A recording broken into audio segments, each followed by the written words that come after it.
Hey y'all, Carolina Tony here. And Debbie. We are here at the Crazy Horse Memorial in South Dakota.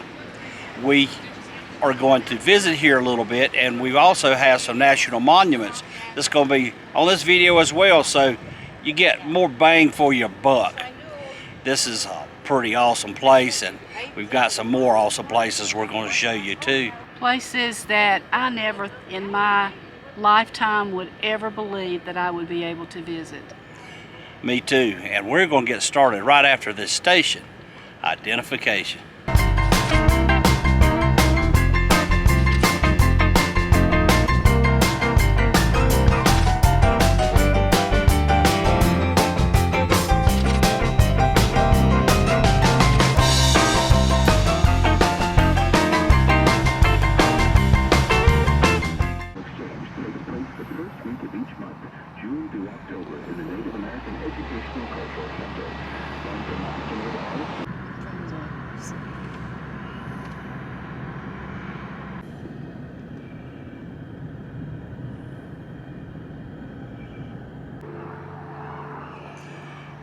This sculpture is entitled Death Song. Why Crazy Horse was chosen by the Native Americans. Crazy Horse was born on Rapid Creek in 1843. He was killed when he was only 34 years of age, September 6, 1877. He was stabbed in the back by an American soldier at Fort Robinson, Nebraska, while he was under a flag of truce. During his life, he was a great leader to his people. He did not have an equal as a warrior or a chief. He gave submissive allegiance to no man, white or Indian, and claimed his inalienable rights as an Indian to wander at will over the hunting grounds of his people. He never registered at any agency, never touched the pen, never signed a treaty. He wanted only peace and a way of living for his people without having to live on the white man's reservations. Crazy Horse defended his people and their way of life in the only manner he knew, but only after he saw the Treaty of 1868 broken. This treaty, signed by the President of the United States, said, as long as the rivers run and the grasses grow and the trees bear leaves, Pa Sapa, the Black Hills, will forever and ever be the sacred land of the Indians. He took to the warpath only after he saw his friend Conquering Bear killed, only after he saw the failure of the government agents to bring required treaty guarantees such as meat, clothing, tents, and necessities for existence.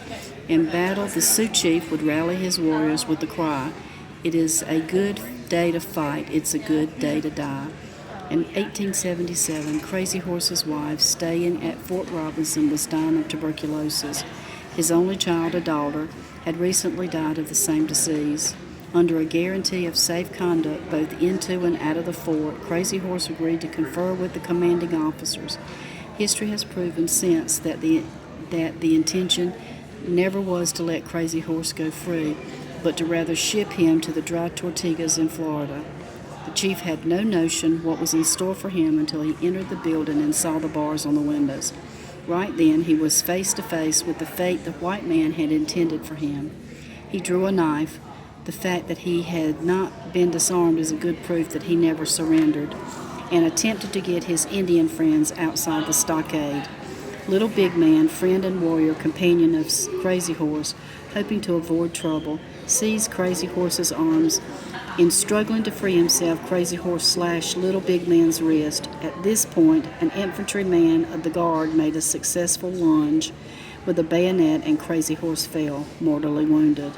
In the minds of the Indians today, the life and death of Crazy Horse parallels the tragic history of the red man since the white man invaded their homes and lands. One of the many great and patriotic Indian heroes, Crazy Horse's tenacity of purpose, his modest life, his unfailing courage, his tragic death sets him apart and above the others.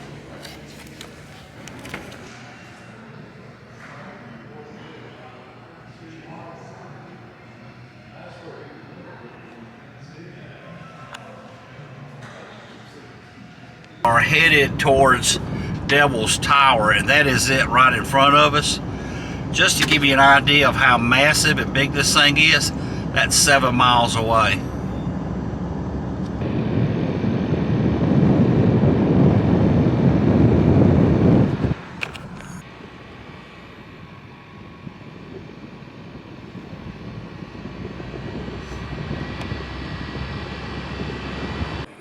Hey y'all, Carolina Tony here. Today the road brings me to the first national park in the United States, Devil's Tower National Park. You may remember this iconic, gigantic stone mountain behind me in a movie called Close Encounters of the Third Kind starring Richard Dreyfuss.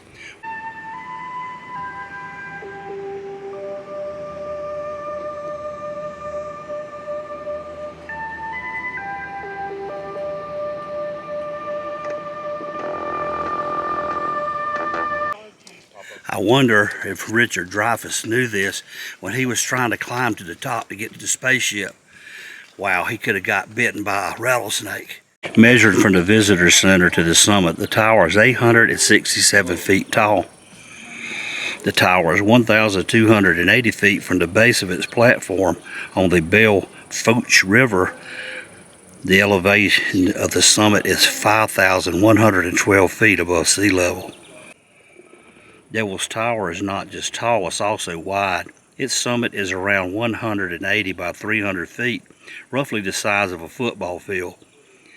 And the circumference of its base is about a mile.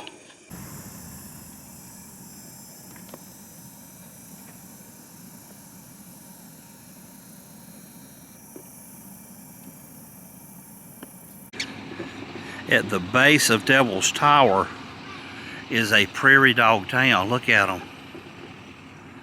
They're everywhere.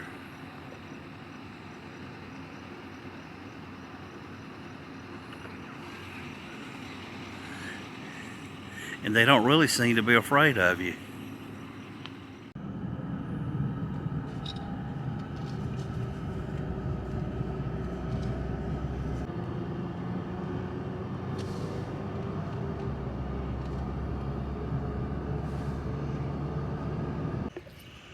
Hey y'all, if you thought the Devil's Tower was awesome, I have something even more awesome. This is the Mount Rushmore National Monument.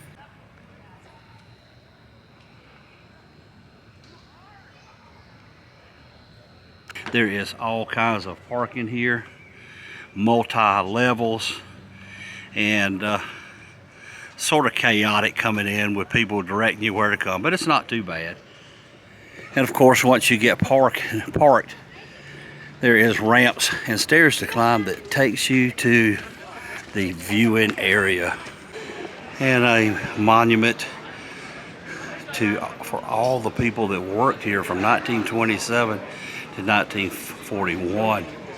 And I know what you're thinking. You thought one man did it, and one man was the supervise all of these guys.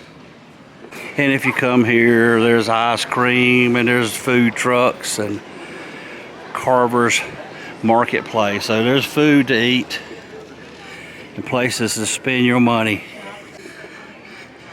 Other than paying $10 to park, it is free. In all 50 states, flags are represented and tells where they were and when they were brought into the Union.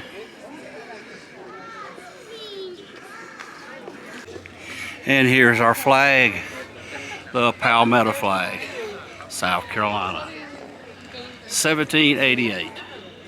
Texas. And here it is. This is about as close as we're gonna get.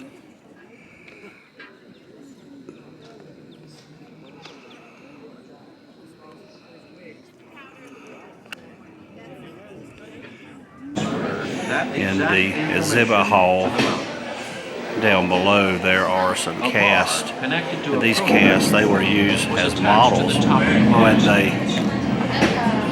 chiseled a mountain out. A corresponding large-scale version of the pointing tool was also attached to the mountaintop.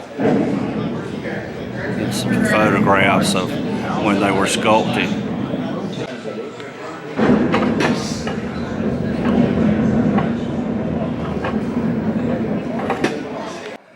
If you'll notice, there's Washington, Jefferson, Roosevelt, and there's a gap between Roosevelt and Lincoln.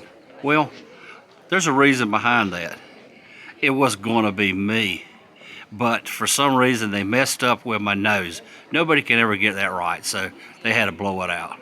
Well, we are on to our next destination, but I want to add this. If you're older than 62, parking is $5. Mount Rushmore, National Monument. Pretty awesome. But this is not the end. Wait, there's more. So this is the Black Hills of South Dakota. In the late 1870s, this area here was pretty popular for those people wanting to strike it rich by panning and digging for gold. This is all along Needles Highway in South Dakota in the Black Hills.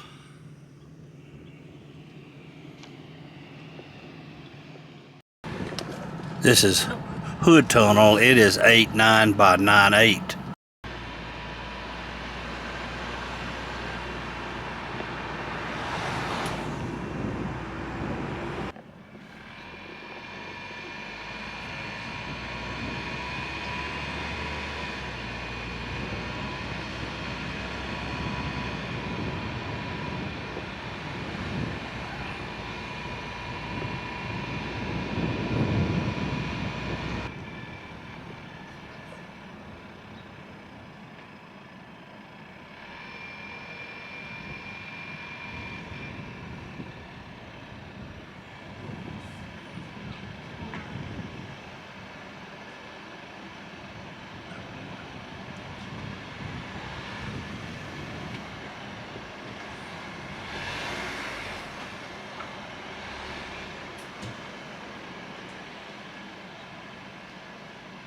Alright, we are going through the eye of the needle, 8 foot wide.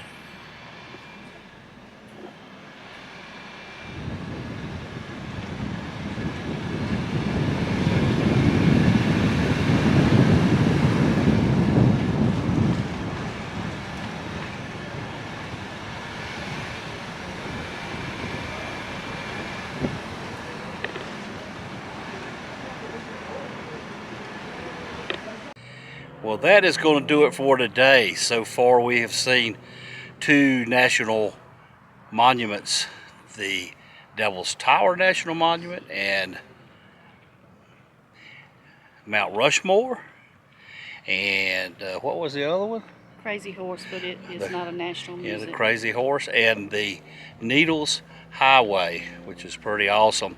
The little tunnel and the eye of the needle. How narrow was that? That was 8 foot 8 wide, foot. the needle? Yeah. 8 foot wide. Yeah, I definitely wouldn't want to be the tractor trailer truck coming through there. Well, I hope you enjoyed this video. If you did, be sure to give us a big old thumbs up. Be sure to share with your family and friends. But until next time. Y'all have a good day. That's right, what she said.